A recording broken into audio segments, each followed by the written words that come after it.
Very, very good evening and welcome, sir. మనవాడు వచ్చాడో మెరుపల్లే వచ్చాడో పార్థసారథి గారిని రెండు మాటలు మాట్లాడవలసిందిగా రిక్వెస్ట్ చేస్తాను. అందరికి నమస్కారం.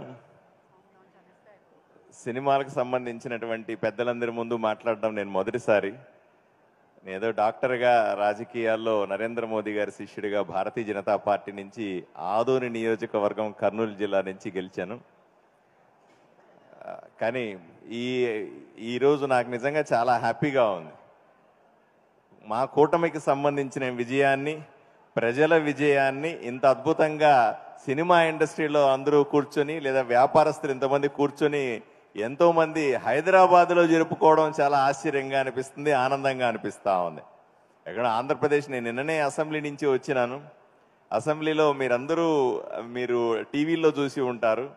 నేను నేరుగా పవన్ కళ్యాణ్ గారు కానీ చంద్రబాబు నాయుడు గారు కానీ ఎమ్మెల్యేలుగా ప్రమాణ స్వీకారాన్ని దగ్గరగా నా కళ్ళతో చూశాను. మీరు పొందిన అనుభూతి కంటే 100 రెట్ల అనుభూతిని నేను కూడా పొందాను అక్కడ. ఎందుకంటే ఈ ఎలక్షన్లో మనం చూసాం ఎంత గొప్పగా ప్రజలు ఓటేశారని.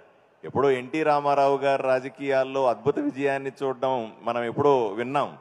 అప్పుడు అంత మనకు రాజకీయాల గురించి తెలియదు, అంత అనుభవం లేదు కాబట్టి.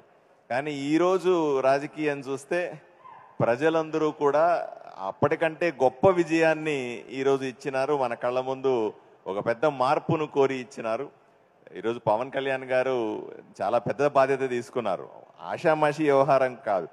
2 చోట్ల ఓడిపోయిన తర్వాత నువ్వు అసెంబ్లీ గేటు కూడా ముట్టలేవు అని ప్రచారం చేసిన తర్వాత దాన్ని ఛాలెంజింగ్గా తీసుకుని ప్రజల్లోకి వెళ్ళి మళ్ళీ అతిపెద్ద ఆయనకి ఇచ్చినటువంటి 21 సీట్లకి 21 సీట్లు 100% స్ట్రైకింగ్ రేటుతో ఆయన బ్రహ్మాండంగా గెలిచి 21 మందిని ఆయన అసెంబ్లీలో కూర్చోబెట్టి తన ఉప ముఖ్యమంత్రిగా ప్రమాణం స్వీకారం చేయడం, ఇవన్నీ కూడా ఒక అద్భుతమైన క్షణాలు. ఇది చరిత్రలో నిలిచిపోయే క్షణాలు.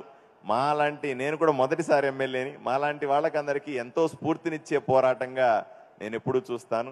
ఈ అవకాశాన్ని కల్పించిన విశ్వప్రసాద్ గారికి ప్రత్యేకంగా ధన్యవాదాలు తెలుపుకుంటా ఉన్నాను. నమస్కారం. Thank you so much sir. Song launch. Thank you very much, sir. So ప్రత్యేకమైనటువంటి